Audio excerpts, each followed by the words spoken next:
Halo pemirsa, jumpa lagi bersama Vira, presenter G-Watch TV. Hari ini kita kembali bertemu dengan Dr. John, writer di website GPIB Watch. Apa kabar Dr. John? Kabar baik Vira, senang bertemu kembali. Halo pemirsa G-Watch TV dimanapun berada, semoga hari ini kita tetap tersenyum. Dr. John, saya berselancar di website GPIB Watch, ada tulisan Anda dengan judul Pemimpin Arogan, Jangan Jadi Role Model. Boleh dijelaskan mengapa Anda menulis artikel itu dan diberi judul seperti yang saya sebutkan tadi? Baiklah Vira, narasi pemimpin arogan, seyogianya saat ini banyak sekali di sekeliling kita. Dapat kita baca dalam berbagai artikel berita, baik media online maupun media cetak.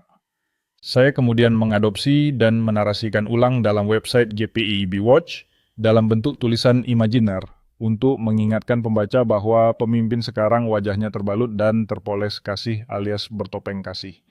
Memang agak sulit membedakannya. Tapi ada satu kunci yang dapat kita gunakan untuk membuka wajah kebohongannya dengan menyinggung keberadaan dan perilaku serta karakter dalam pelayanan. Nah, ketika ada yang merasa tersinggung dengan tulisan imajiner yang saya buat, maka dapatlah dipastikan bahwa kunci yang kita gunakan berhasil membuka wajah kebohongan yang selama ini terbalut kasih atau bertopeng kasih. Wow, amazing! Sampai sedetail itu cara berpikir Anda dan menarasikannya dalam bentuk tulisan imajiner. Apakah Anda tidak berpikir bahwa tulisan tersebut dapat membuat para pelayan tersinggung, sakit hati dikatakan arogan, padahal mereka lemah lembut, rendah hati dan penuh perhatian? Pertanyaan Vira membutuhkan penjelasan yang agak panjang. Tentu, saya berpikir juga. Nah, karena kita tidak bisa semena-mena menghakimi orang lain dengan menunjuk orang secara pasti, maka saya buat tulisan tersebut. Agar masing-masing orang termasuk para pelayan dan calon pemimpin mengukurkan tulisan tersebut dengan sikap dan tindakannya. Ketika ada yang merasa pas ukurannya, seharusnya sikap dan tindakannya dirubah, bukan malah stres lalu marah-marah. Harusnya bersyukur bahwa dari sebuah narasi dalam tulisan imajiner bisa dijadikan standar untuk mengubah perilaku. Begitulah cara orang yang berpikir positif. Tulisan tersebut semata-mata lahir dari pemikiran kreatif saya dan menarasikan dalam bentuk tulisan imajiner.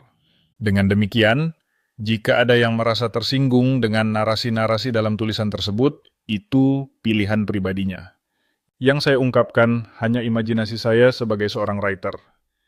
Jika ada yang tetap ngotot untuk mempersoalkan narasi dalam tulisan tersebut, berarti kesimpulan sementara. Orang yang bersangkutan bermasalah dengan dirinya sendiri.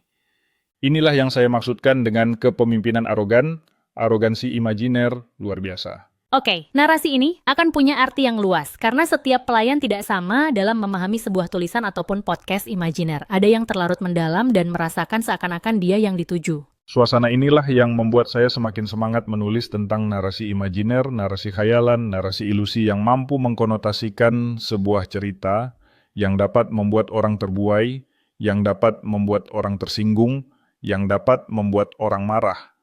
Marah yang tidak berdasar. Seharusnya, narasi imajiner harus dipahami dalam suasana dan situasi yang imajinatif. Tidak bisa kita mengklarifikasikan dunia khayalan dalam dunia logika dan pikiran nyata.